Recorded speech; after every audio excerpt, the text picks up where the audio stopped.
السلام علیکم ورحمۃ اللہ وبرکاتہ۔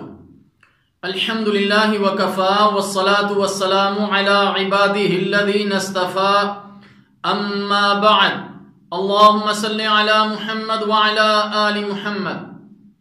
محترم سامعین کرام، آج کی گفتگو میں رسول اللہ صلی اللہ علیہ وسلم کے ساتھ محبت اور اس کے ثمرات کو ذکر کیا جائے گا۔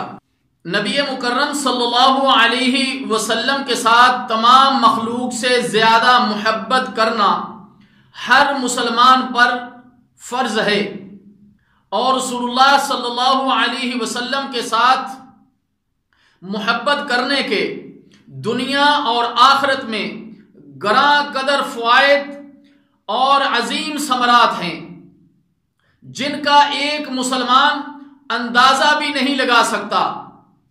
لیکن صورتحال یہ ہے کہ بہت سارے مسلمان اس بارے میں کوتاہی کا شکار ہیں، بلکہ ان کی ایک بہت بڑی تعداد رسول اللہ صلی اللہ علیہ وسلم سے ان تقاضوں اور علامتوں سے ہی غافل ہے۔ رسول اللہ صلی اللہ علیہ وسلم کی محبت ایمان کا جزء لازم ہے۔ رسول اللہ صلی اللہ علیہ وسلم کے ساتھ ساری مخلوق سے زیادہ محبت کرنے کی فرضیت، حتیٰ کہ اپنی جان سے بھی زیادہ۔ اللہ تعالی جل شانہ کا فرمان ہے، اعوذ باللہ السمیع العلیم من الشیطان الرجیم، النبی اولا بالمؤمنین من انفسهم وازواجہ امہاتہم۔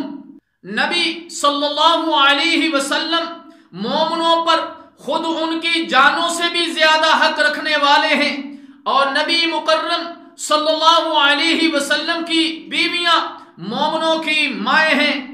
سورہ احزاب۔ نبی مکرم صلی اللہ علیہ وسلم کے ساتھ اپنے والد بیٹے سے بھی زیادہ محبت کرنے کی فرضیت۔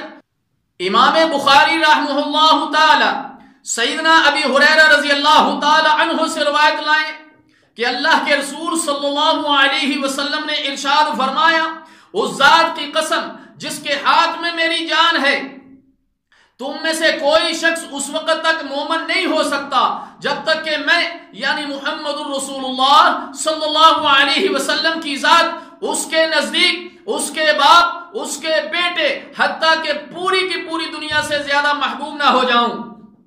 میرے محترم دوستو، نبی مکرم صلی اللہ علیہ وسلم کے ساتھ اہل، مال اور سب لوگوں سے زیادہ محبت کرنے کی فرضیت کے بارے میں ہر مسلمان پر یہ لازم ہے کہ رسول اللہ صلی اللہ علیہ وسلم اسے اپنے اہل و عیال، مال و دولت اور کائنات کے تمام لوگوں سے پیارے ہوں۔